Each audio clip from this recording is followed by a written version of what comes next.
Chapter 8. George ran as fast as he could down the hall. He heard shouting behind him, but he didn't stop until he was back on B deck, safe again in first class. A steward hurried past him with a stack of clean towels. "Good evening, sir," he said. George nodded, out of breath. Nothing could happen to him up here, he knew. So why was his heart still pounding? It was the ship, he realized. That thundering noise, that shaking in the hold. Had a boiler exploded? Had a steam pipe burst? An eerie silence surrounded him, and George's heart skipped a beat as he realized that the engines had been turned off. The quiet rumbling had stopped. Just outside, George heard people talking loudly. Did they know what was happening? George went out to the deck and walked over to the small crowd of men. Most were still dressed in their dinner tuxedos and puffing on cigars. They were standing at the rail, pointing and laughing at something happening on the well deck one level below. What was so funny? George squeezed between the two men and looked over the rail. At first, he was sure his eyes were playing tricks. It looked like the well deck had been through a winter storm. It was covered with ice and slush. A bunch of young men in tattered coats and hats were pelting each other with balls of ice, roaring with laughter like kids having a snowball fight. "What happened?" asked a man who'd walked up behind George. "The ship nudged an iceberg," said an old man with a bushy mustache. He didn't sound worried. "An iceberg? Is that why they've stopped the engines?" said the new man. "Because of some ice on the deck?"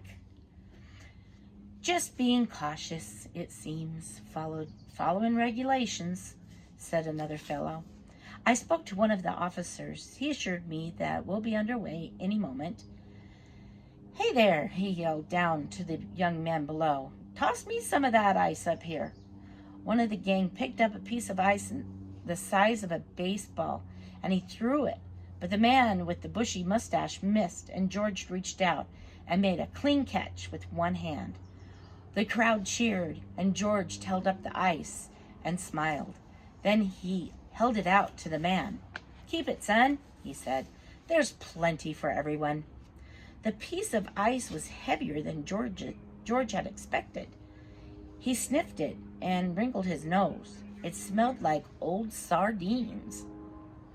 Before ice balls came sailing up from below, more ice balls came sailing up from below, and the men jostled to catch them.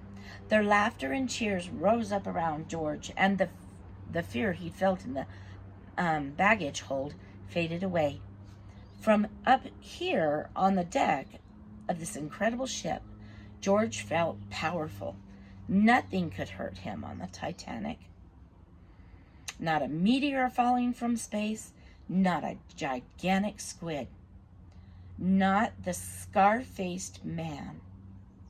George squinted out into the distance, hoping to see the iceberg, but the sea faded into darkness.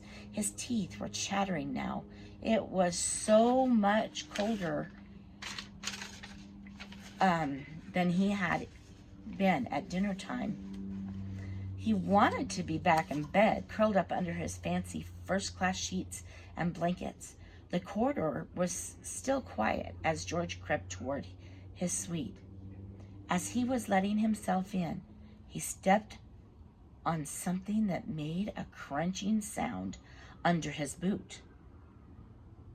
At first, George thought that it was ice or a piece of glass, but when he picked up his heel, he saw that the carpet was covered with yellowish crystals. George smiled. It was just one of Phoebe's lemon drops. George let himself in, easing the door shut. Phoebe's bed curtains were closed, and the light under Aunt Daisy's door was off. George quickly changed into his pajamas and climbed into bed. Yes, he was safe, he told himself. He tried to go to sleep, but as the minutes trickled by, his mind got restless. It hit him that his knife was gone forever, and the total silence of the ship seemed to press down on him. Why hadn't the engine started up again? He lay wide awake, listening and wondering. It was almost a relief when he heard someone knocking on the door.